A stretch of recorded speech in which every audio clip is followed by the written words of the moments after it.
Hello, beer troopers, and welcome to another Brewery with me, Peter, the Master of Puppets. Today, checking out some more Croatian craft beer that I got from Dan in Croatia. One of my subscribers who's been supplying me with a steady stream of Croatian beer, even sending beers for Bad Seed and the crew, which is awesome. So kind of you, dude. So thanks a ton for that.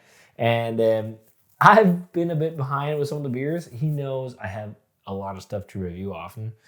And the last beer mail he sent me, where this was in, was, I think it was in the summer. He sent mainly stuff that could sit, you know, big stouts and some wild beers and stuff, so that I didn't have to drink them super fresh because he knew I had a lot of other stuff. So, but he wanted me to try these beers a lot, so he sent them over. And he's been bugging me about trying this one, and we're finally trying this one. So sorry for the delay, but this was also a beer I was a bit scared to crack. So this is from Saperlot, and this is their limited series. I think this is number 4, and this is Pero, a Imperial smoked porter on Nitro, 10.5% alcohol.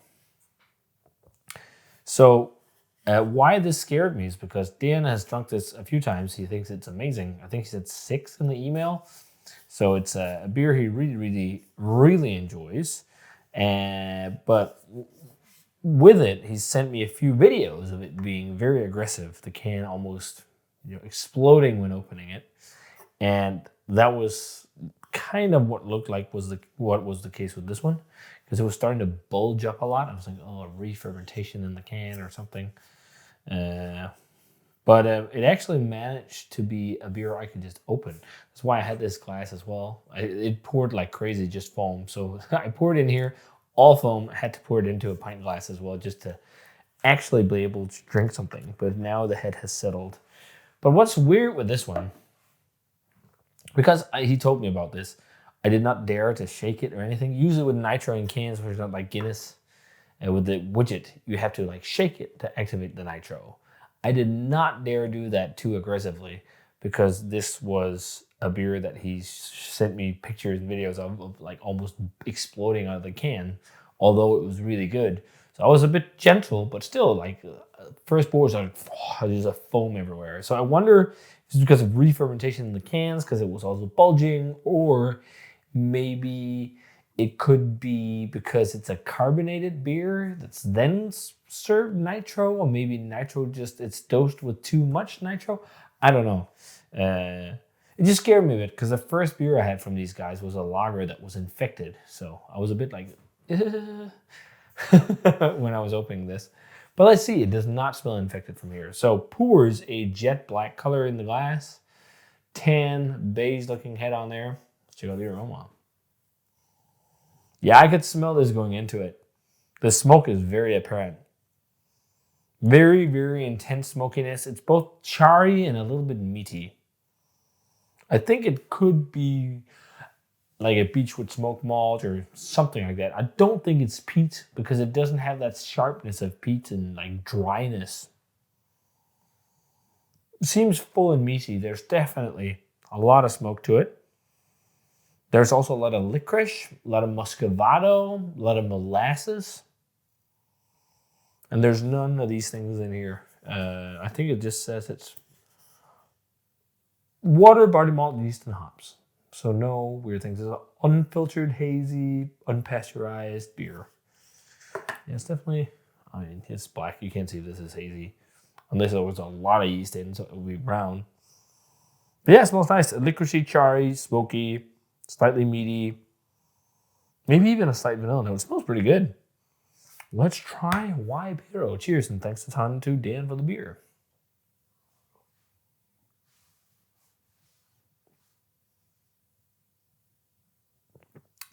That's a weird mouthfeel. It feels like it's carved, but has Nitro on the same time.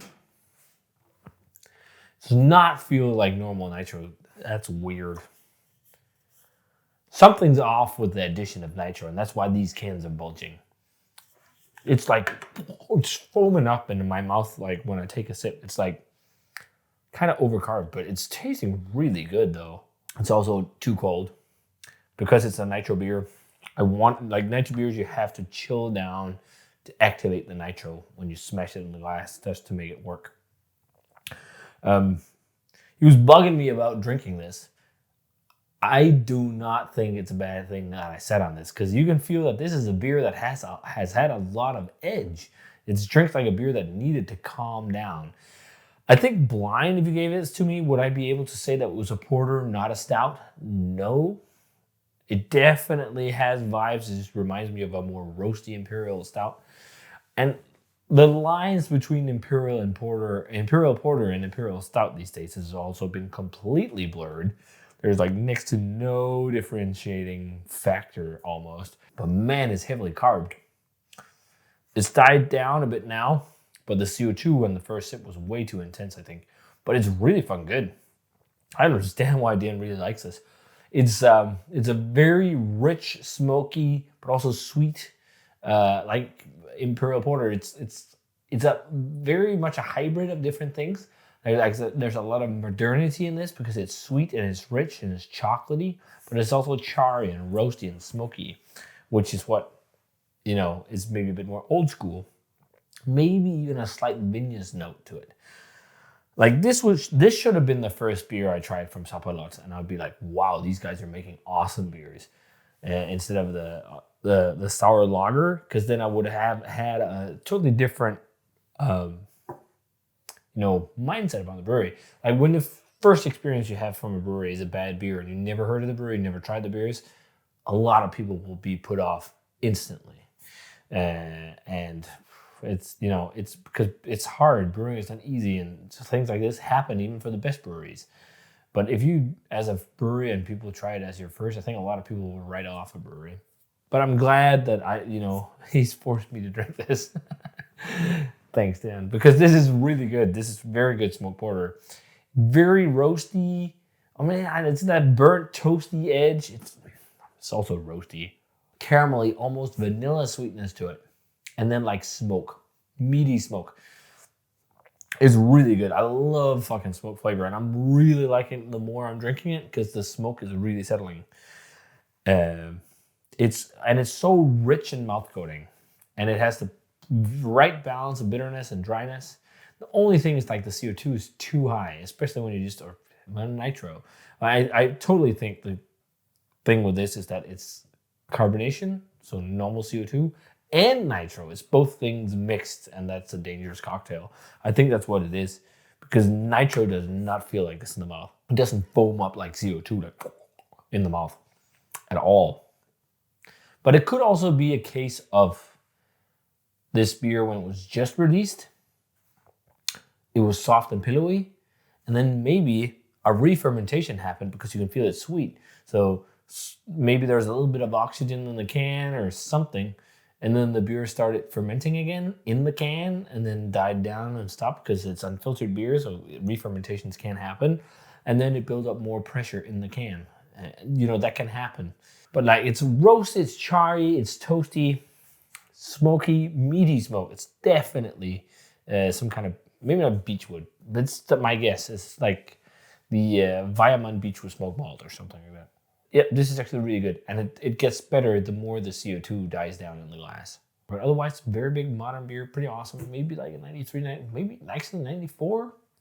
It's really fucking good. Like, if it was, they should redo this and try and work with a nitro, because this could be their like claim to fame kind of beer, almost like 95 territory. Because I think a lot of people like big roasty, stouty porter beers, that especially smoked beers, would love this. But thanks a ton to Dan for the beer. This was really awesome. It's good that I cracked it, and it's a beer that tastes like it's fine waiting. With it, this could sit definitely a year more in the cellar before it would start to fall apart, because it's drinking quite vibrant still, I think, this one. But it's also, again, it's been kept cold for the entire time. But yeah, long video. Hope you guys enjoyed it. Thanks a ton for the beer, Dan. And as always, remember to comment, subscribe, check out the Facebook fan page and Twitter and Instagram. Give the video a thumbs up, enjoy it, and ring the bell for future notifications about videos. And I'm going to say cheers and some pretty crazy dope smoked Imperial Porter. And see you guys in another beer review.